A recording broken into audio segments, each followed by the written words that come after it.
Hey people, how's it going? Welcome back to another live edition of the Chronicles of a Gooner, the Arsenal podcast, part of the 90 Min football family. As ever, I'm your host, Harry Symeou, and we're going to be continuing our build-up to the big game. Arsenal travel up to Anfield on Easter Sunday to take on Jurgen Klopp's Reds. Can the Gunners make another big statement? Can they take another step towards the Premier League title? Or are they going to be surrendering control to Manchester City in the title race if the Gunners, of course, fail to pick up all 3 points in this one? Manchester City, of course, taking on Southampton on Saturday. Fingers crossed they drop some points there. But as I'll talk to you about it in a little bit more detail later on, I've got some rules about how you should try and get through this last 9 or so weeks of the season, because it's going to be hell. It's going to be torture. Let's be honest. On this edition, as I say, we're going to be continuing our build-up to the big game. We're going to be reviewing Mikel Arteta's press conference, which he gave earlier today, and he dropped a very, very big hint, perhaps, about a certain William Saliba. We'll be talking about that. We'll be bringing you the latest on Bukayo Saka's fitness after he missed out on a start against Leeds United because of illness. We'll be getting into all of that, taking some of your thoughts, taking some of your questions as well on this edition of the show. Don't forget to leave a like. Don't forget to subscribe. All of that stuff. I'll remind you again, of course, a little bit later on. And, of course, this podcast is brought to you by the good people at NordVPN. Hey, everybody. How's it going? Welcome back along to another live edition of the Chronicles of a Gooner. Good to see so many of you with us in the live chat. The sun is shining. It's a bank holiday weekend here in London, whether you're celebrating Ramadan, Easter, Passover, or whether you're just enjoying the sunshine and enjoying the break. Wishing you all the best. Hope you're all good. Hope you're all well. Hope you guys are mentally prepared for what we're going to go through on Sunday. Huge game for the Gunners. We keep talking about it. We've been building up to it all week. We spent some time looking at it from a tactical perspective yesterday. You can go back and check out that edition of the podcast. I do recommend, if you're an audio listener, maybe taking that one in on video, just because we used a few diagrams and we used the tactical board to demonstrate a few points. So it might just be a little bit easier to understand with those visuals in front of you. Okay, so let's get into it. Mikel Arteta has been speaking to the media ahead of this one.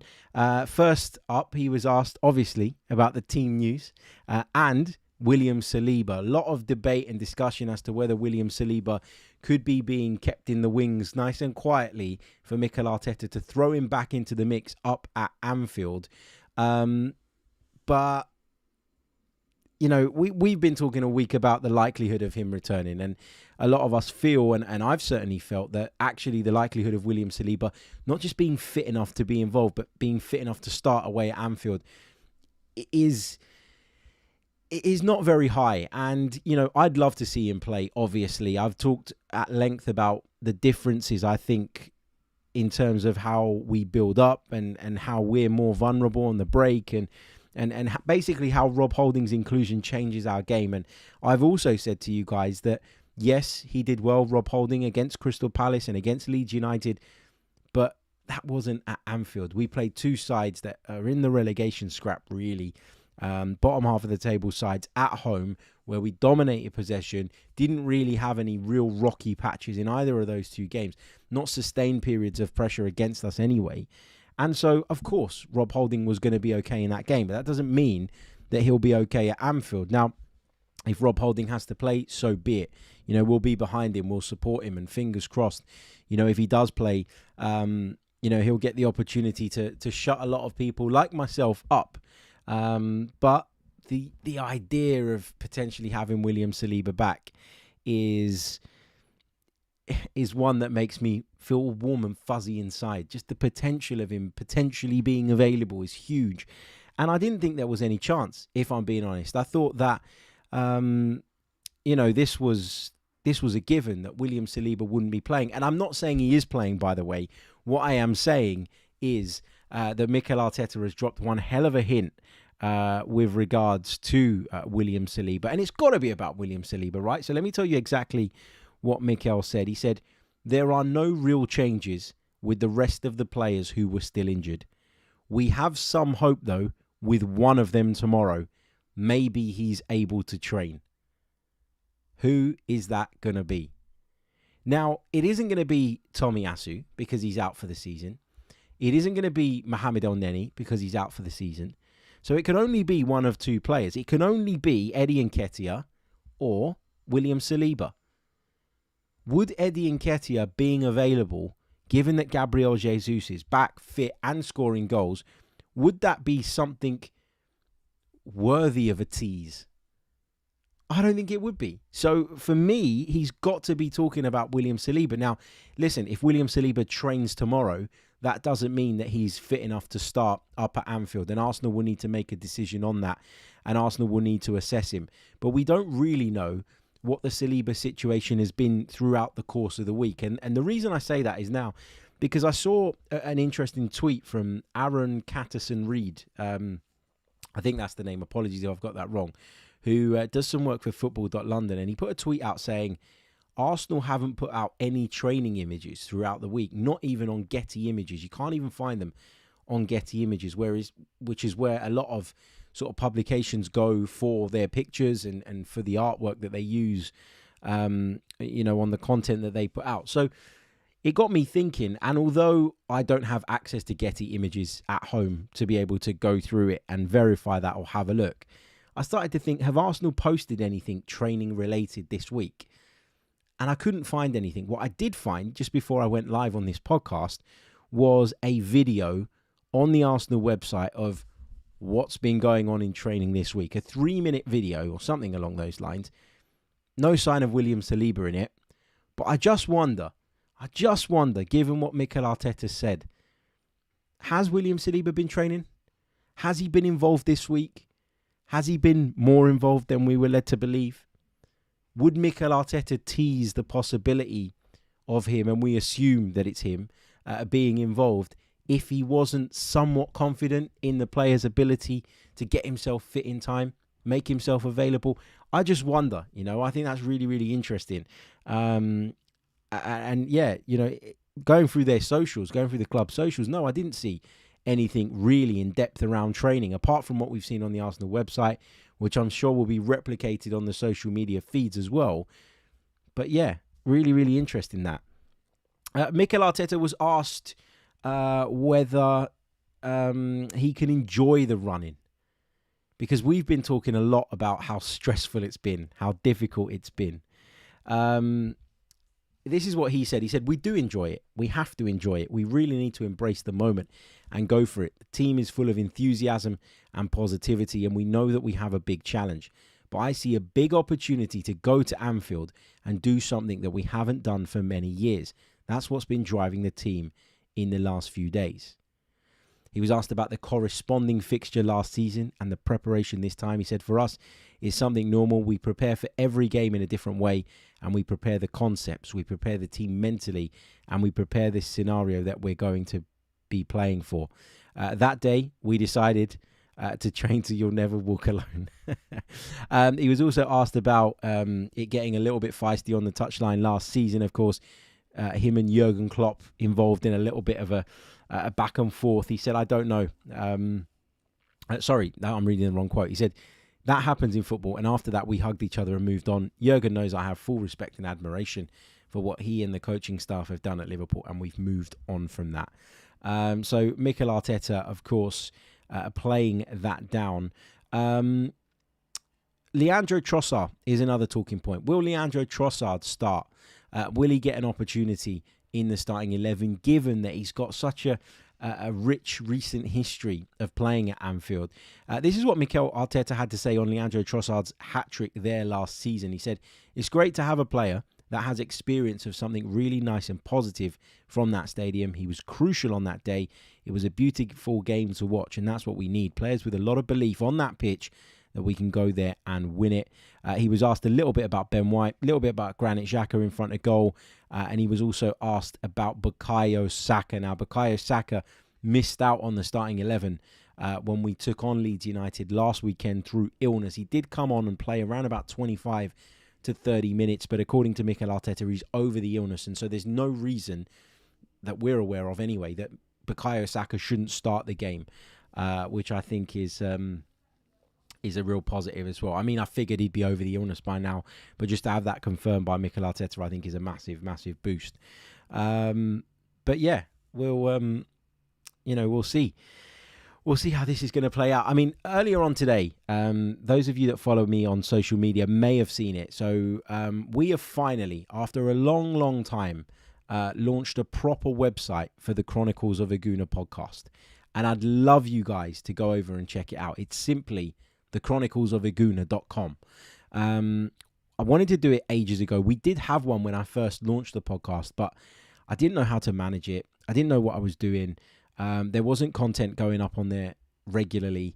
And, it just kind of sat in the background. It died a slow death. And unfortunately, it picked up a load of back-end issues that I just don't have the technical knowledge to be able to solve or correct. And so we've created a new website. We've built a new website on which you'll be able to find the podcasts moving forward. There'll be links to the podcasts on this website. It is still in progress. It is still very new. It's a very basic website at this moment in time. But what you'll also find on there are blogs, blog entries. And you would have seen, if you follow us on YouTube in your feed, that I posted in the community tab earlier on today a link to an article. If you follow me on Twitter at Harry Simeon, or you follow the podcast at Chronicles_AFC, you'll also find it there.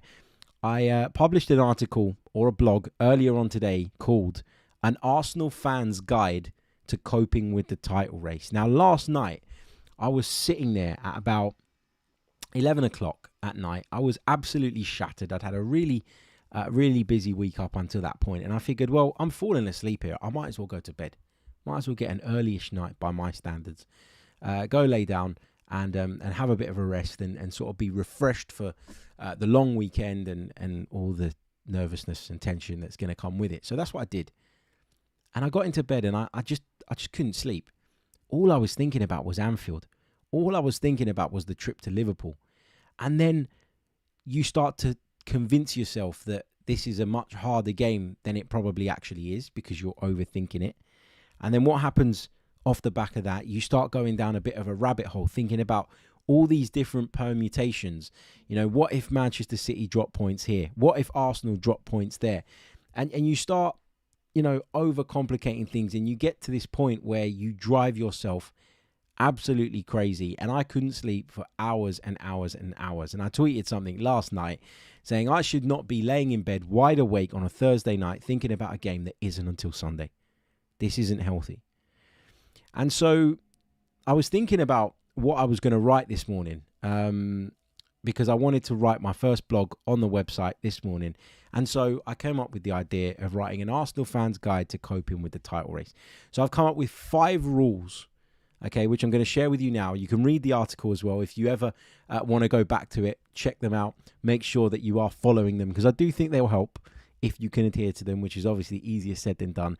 But I've come up with 5 rules that Arsenal fans should try and follow between now and the end of the season in order to help them cope with the difficulty that I think we're going to go through and the emotional roller coaster that we're going to be riding on over the next 8-9 weeks. So rule number 1 is don't dwell on past traumas. Arsenal are no longer a side with a soft underbelly. Mikel Arteta has worked incredibly hard to change the culture in North London, and the club's current league position is no fluke. We're a bloody good team, and we're not going to go down without a fight. The combination of having assembled a group of players that are hungry, elite-level coaches, and the incredible spirit and camaraderie within the camp has changed the dynamic completely.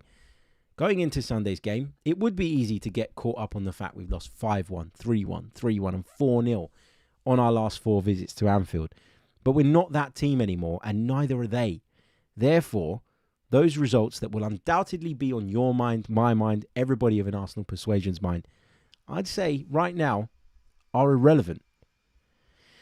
Rule number 2, don't obsess over Manchester City's results. We're top, not them. And at the time of recording, we've got an 8-point lead. So if anybody should be obsessing over somebody else's results, it's them. Our destiny is in our own hands. So that's where our sole focus should be.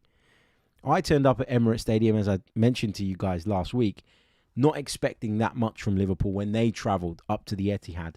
but I'd be lying if I said I didn't get a little bit excited when Mo Salah opened the scoring. I allowed myself to get sucked in, got my hopes up for nothing, and then when Pep Guardiola's side came back to thrash Jurgen Klopp's Liverpool, I found myself having to mentally reset before we kicked off against Leeds. Don't do it to yourself, guys. It's not worth it. Rule number 3, remind yourself of how far we've come.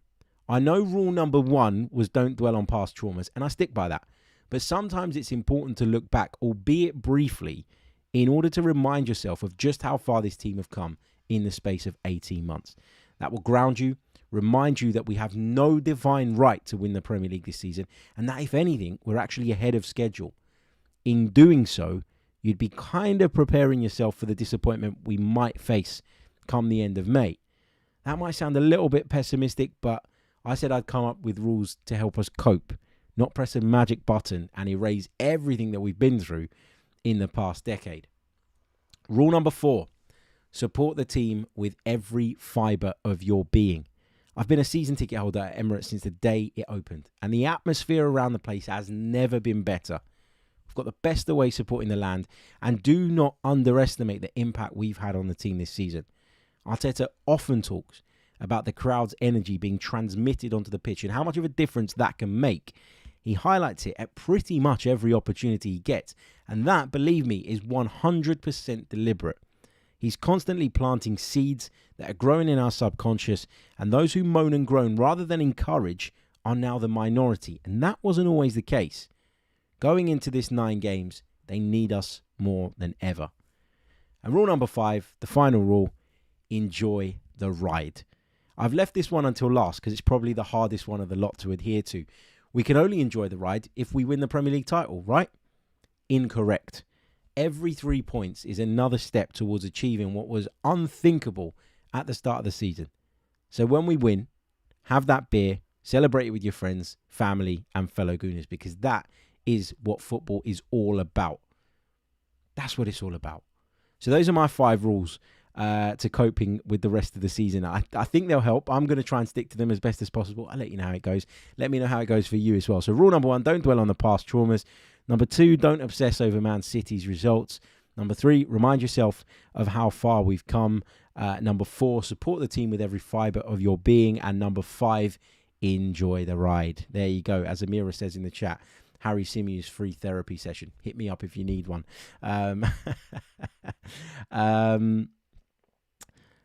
Ray Anderson says, everyone has ways and means of coping. Harry has set 5 rules, but I don't care about those rules. I cope how I feel is best. Yeah, of course. I'm not telling you, Ray, I'm not saying that you have to go with this, right? This is the way I'm doing it. And this was an article that I wrote a little bit earlier on today. If it helps you, great. If it doesn't, no problem. Everyone will cope in the way that's best for them, of course. Right, just a quick message before we move on. We're going to look at some of the stats and facts going into this game. We're also going to take a few of your questions before we wrap up. But just a quick reminder that this episode is brought to you by our good friends over at NordVPN. Nord's virtual private network, named one of Time's 2022's best inventions. You can protect your data whilst traveling and using public Wi-Fi. NordVPN protects you when browsing the internet wherever you are in the world. You'll be able to watch sporting events, TV shows, and films that aren't available in your region. You can also purchase flights, subscriptions, and more at cheaper prices by logging in from other locations. Grab your exclusive NordVPN deal by going to nordvpn.com/ChroniclesAFC. The link is in the description to get a huge discount off of your plan, plus 4 additional months for free.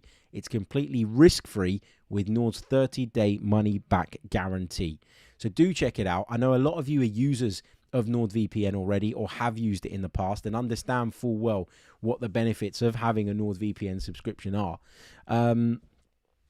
But, I mean, just to give you an example, like a practical example, you know when you're scrolling through Twitter and you see clips from football matches coming up from some broadcasters overseas and you want to watch them and it says, this content is not available in your region.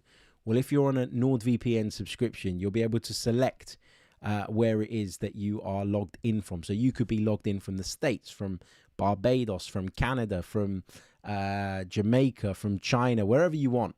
And what that does is give you access to things that are accessible on the internet in those parts of the world. Another good example of where I use it quite a bit is that, obviously, being of Greek origin, I like to watch Greek TV from time to time, particularly now around Easter, Christmas.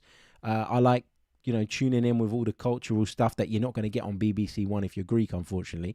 And I'm not able to access those TV channels because of the geo-block via online browsers. So what I do is I log in via my NordVPN account. I set my virtual location to Greece or to Cyprus, and then I can watch whatever I want to watch. If you log in on Netflix via a virtual location in the United States, you'll be able to access the United States inventory of programming, which is different to what we have here in the UK. So there's lots and lots of benefits, but the biggest one, Saturday, 3 p.m. I'll say it quietly, but you'll be able to find them with a NordVPN login. So do check it out. It's the price of a cup of coffee per month. That is literally it. And the benefits, I'm sure you'll agree, will more than justify the cost. So protection, access to things you wouldn't be able to access, whether that be streaming, flights, subscriptions, etc., from different locations. And it only costs the price of a cup of coffee per month. So check it out, and we thank NordVPN for their very kind sponsorship of the program. Okay, let's have a little look at some of the statistics and some of the facts going into this game. I love to go through the Premier League website. We do it in the build up to every single game. We didn't do it yesterday because we were focusing on the tactical side of the game, but we are getting closer to the fixture now. We've heard from Mikel Arteta, so now we're in a better position, I think, to be able to take on these facts and process them in the correct way, I guess. So look, head-to-head in the Premier League, these two clubs have met 61 times. Liverpool have the upper hand. They've won 25 of the 61 meetings. The Gunners have won 17, and there have been 19 draws between the two clubs. In recent meetings, Liverpool have won 4 out of the last 5, but they didn't win the last one. Arsenal beat Liverpool 3-2 at Emirates Stadium back in October. Prior to that, Liverpool had beaten us at the Emirates on the 16th of March 2022 by 2-0. They beat us 4-0 at Anfield that same season. And if you go back to the season before, they won 3-0 at the Emirates and 3-1 at Anfield. So recent history is in Liverpool's favour. They've been incredibly dominant over us in recent years.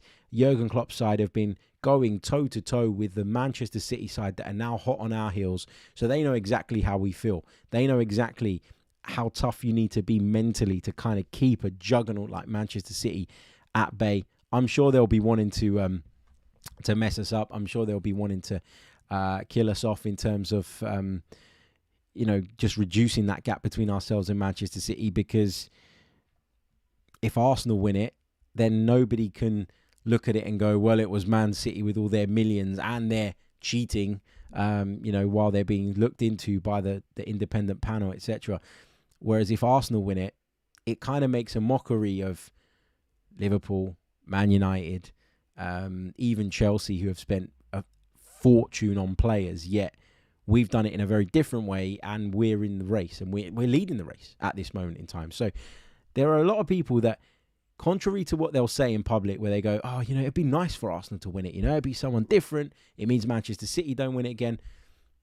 Take that at face value, because these people, they want to see us fail. And Liverpool definitely want to see us crash and burn. And they want to give their fans something to cheer about, because it's been a pretty miserable season for Jurgen Klopp's men so far. If we look at the form guide in the Premier League, Arsenal have won 5 of their last 5 wins over Leeds, Palace, Fulham, Bournemouth and Everton. All games you'd expect the Gunners to win, but you still have to go out and win them, and we've managed to do exactly that. Liverpool have won just 2 of their last 5 wins over Wolves, and that 7-0 demolition of Manchester United at Anfield. But they were beaten at Bournemouth, at Manchester City, and were recently held to a draw at Chelsea. In terms of our current league positions, they sit in 8th, we sit top. Obviously, we've won 23, they've won 12. So we've won 11 more games than Liverpool at this stage in the season. They've drawn 7, we've drawn 3. They've lost 9 times, we've lost just 3. Average goals scored per match, Liverpool not as high flying in this particular department as they normally are or have been in recent seasons under Jurgen Klopp. They're averaging 1.71 goals per match. Arsenal are averaging 2.41. The Gunners averaging in terms of goals conceded under 1 per game. Liverpool just over 1.18 in terms of their record. We've kept clean sheets. They've kept 11. Although according to the Premier League stats, and I'm always very wary of this particular stat, I always say this to you guys, Liverpool apparently create more chances per match than us. Not sure about that. In terms of goals in the Premier League, Gabriel Martinelli leads the way across these two sides. He's got 13 in the league so far this season. Saka and Salah are joint second on 12. Assists, it's Bukayo Saka on 10, leading the race with Salah on 7 and Trossard also on 7 in joint second. When it comes to passes, Arsenal's two centre-halves are up there. William Saliba and Gabriel Magalhaes with Virgil van Dijk in close pursuit. He's in third. And when it comes to tackles, it's two Arsenal players at the top. Thomas Partey with 53 is in first place. Ben White in second with 49. And Fabinho is in third with 45. So those are some of the stats and the facts going into this game. Let's get a few of your questions. We got a few more minutes. Let's take some questions from the live chat. What do you want to know? What do you want to ask? How are you feeling? Even if it's just that. How are you feeling going into this huge game? Because I've seen a couple of you put in the chat, squeaky bum time. It feels like it's exactly that, doesn't it? It really does. While you guys are getting some questions in, some thoughts in, I'm just going to quickly ask you to leave a like on the video. Subscribe to the channel if you haven't done so already. If you're listening to us on audio, then please do leave us a review as well. That helps. Check out NordVPN. We thank them for their sponsorship, and the offer is a really good one. It's only going to run for around about another week, so you probably want to get on that if it's something that interests you, because if you're anything like me, you'll look at something and go, oh, that's good, that's decent, and you'll wait, and you'll wait, and you'll wait, or you'll get busy, and it'll pass you by, and then it's gone. So, yeah, check that out. Also, check out our brand new website, www.thechroniclesofaguna.com. Via that website, you can access blog content. You'll be able to access the podcast as well. It is still in progress. But on top of that, you'll be able to contact me directly. There is a contact me bit at the bottom of the page, at the bottom of the homepage, where you can send me messages. And the reason I've set that up is because, if I'm being honest with you, when I log into my social media inboxes, particularly on Twitter, which we know is a shithole, really, isn't it? It tends to be full up of angry rival fans who heard me commenting on the radio or on another show about their team and didn't like it, or spammers. So I don't really go into those as much as I should. So I thought that was a great way of you guys connecting with the show, with the channel. And also the email address now is harry@thechroniclesofaguna.com. If you want to get in touch with anything, any questions, any queries, then get in touch. We're going a little bit more professional on that side of things. So, yeah, we're moving in the right direction, slowly but surely. Okay, let's take some of your questions. Shayla Library Television. Will you do a player ratings after the game on the Another Slice platform, Harry? Absolutely, we will. We do it for every single Premier League game, and you'll be able to access that shortly after the full-time whistle, for sure, 100%. If you're wondering what that is our membership platform, anotherslice.com/Chronicles of Aguna. You can sign up there and get access to additional content. The link, again, is in the description. What else have we got? Okay, Alex says, should Reiss Nelson get a new contract? Now, that is in response to some of the rumours and stories doing the round this week with the potential of Reiss Nelson being offered the new deal. It's understood that discussions are ongoing. I think Reiss Nelson should be given a new contract. I think when he's played this season, he's done okay. I think the problem for Reiss Nelson is, or the two problems for Reiss Nelson are these. So first of all, I think he's better on the left than he is on the right. And we have greater competition for places on that left-hand side than we do on the right. So the pathway is somewhat blocked. But a bit like Eddie Nketiah, if he is called upon and continues to impress, and next season he can show himself a little bit more in the cup competitions, for example, him having a new contract could be of huge benefit to us later down the line, because we might be able to sell him for 15-20 million pound, maybe even more, just like we did with Joe Willock, just like we did with Alex Iwobi, making sure those players' contracts were solid in that sense. Do I think he's good enough to play week in, week out for Arsenal? I'm not quite there, but I think he's done well. I think he's a good impact player. I think he's a good squad player. And listen, if we do go on to win the Premier League this season, that moment against Bournemouth will go down in Arsenal folklore. So, look, give Reiss Nelson a contract. I'm fine with that.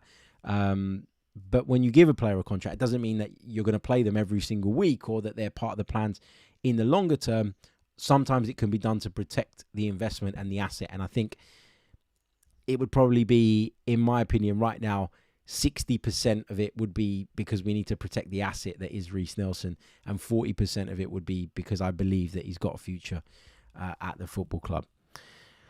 Christoph Senko says, would you prefer Liverpool to play Trent or Gomez at right back? I think both of them defensively are shaky, and I think that Martinelli would run both of them ragged, to be honest with you. But I'd lean towards Gomez just because Trent Alexander-Arnold gives them more going forward, which means I've only got to worry about him one way, if that makes sense. Steve says, Harry, if you're feeling the pressure now, how on earth are you going to cope if it goes to the wire? Mate, I don't know. I really don't know. I'm going to put my 5 rules up on my fridge, I think, so I can read them every morning when I wake up. Listen, there are Arsenal fans of a certain generation that would never have experienced this, that will probably watch or listen to this show that have never experienced this, that haven't seen Arsenal go to the end in a title race. I've been there, done it, got the T-shirt, seen it before, but my God, it was a long time ago, wasn't it? And because of that, I'd forgotten how nerve-wracking it can be and how stressful it can be. It's torture. It is absolute torture. There's no getting away from that. So, I'm going to struggle, but, you know, if we end up with the Premier League crown at the end of it, it'd have been worth it, wouldn't it? Moss says, what time in the game does Trossard come on and end the match, Harry? Listen, I wouldn't be surprised if Trossard started. I personally probably wouldn't start him if I was picking the team. But if Mikel Arteta decided to, I wouldn't be dead against it. He's talked about the positive experiences that Leandro Trossard has at Anfield and how that could help. But yeah, I mean, it's great to be able to call upon players like that because you don't even need to leave it 70, 75 minutes. You can make those changes after an hour and refresh things and give yourself a chance of sort of creating like a second wave, if you like, if you do start to see that things have maybe gone a little bit flat after a positive start, etc. So yeah, I'm sure he'll play a part regardless. I'm sure he'll play a part. Salahuddin says, thoughts on how to deal with the pressure that comes playing after Man City play on Saturday. That can work both ways, mate. So if Manchester City win, then obviously it increases the pressure on Arsenal to go out and do the job at Anfield. But the pressure's already there. And as I said in my sort of 5 rules, don't obsess about Manchester City's results. They're the ones that need to be looking at ours with a microscope, not the other way around. So try and adopt that mindset. And I think the players have to adopt that mindset. Like, forget what they do. Just focus on ourselves. Focus on what we need to do. Whether they lose, whether they win, whether they draw, whatever, like, just go out there and do your job. Easier said than done, I know. But just imagine, and this is why I say it works both ways, just imagine that Manchester City drop points at Southampton tomorrow evening. Just imagine the freedom that will grant Arsenal going to Anfield. That might give them the boost that they need, the lift that they need to go out and really impose themselves. And then could you imagine Arsenal win and won there? What a big statement that would be. And it's not just about the points difference. It's about the psychological warfare here as well. If City were to drop points at Southampton, and again, I'm saying don't obsess over their results. I can't believe I'm even thinking this is a possibility and going down this rabbit hole. But just imagine what a result like that can do for you. Only look at the positive. Let's look at Anfield and say we need to go and win, and that's it. Forget everybody else. But there's an even greater incentive to win and go and open that gap even further if Manchester City were to drop points at Southampton. I don't think they will, for the record. I hope they do, but I don't think they will. But yeah, it works both ways. I think you've got to be laser focused. You've got to be narrow-minded in a sense. And I know normally the term narrow-minded has negative connotations, but you need to be able to only focus on yourself, block out the noise. That's why I absolutely loved Ben White's response after the Leeds game the other day. I thought it was fantastic. I really, really enjoyed that. But yeah, managing the pressure, that's for Mikel Arteta to do. But also it's for the players to manage the pressure on themselves, and that's what elite athletes are able to do. And a lot of these guys haven't been here before. Some of them have. The Jesuses, the Zinchenko's, the Jorginhos. And you need to pull on those guys' experience. You need to turn to them. You need to talk to them. You need to take in everything they have to say. When they tell you it's going to be all right, you got to trust them. And yeah, that's how you do it, I guess.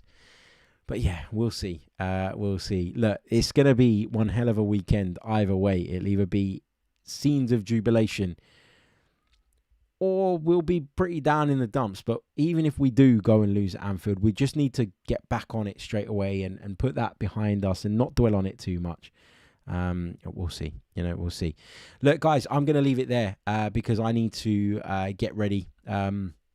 Heading out to a very close friend's engagement party, Big Gooner as well. I love that he's done it on a Friday to make sure that it didn't clash with any Arsenal fixtures. Fantastic thinking. Those are the types of friends you need.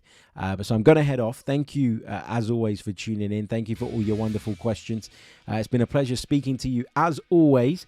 We're not going to be back tomorrow unless any major news breaks. Yeah, I think we're going to leave it. So we're not going to be here tomorrow unless anything major breaks. Let's get our game faces on. Let's focus on Anfield. And we'll see where we are on Sunday evening. If you haven't caught up with all of the week's content, go back, check it out. There's some fantastic bits there. I'm sure you'll enjoy them.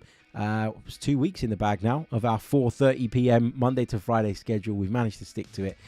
So please do check out those shows if you haven't done so already. Check out NordVPN. Check out our brand spanking new website. The link is in the description. And we'll be back very soon with more. Until next time, goodbye.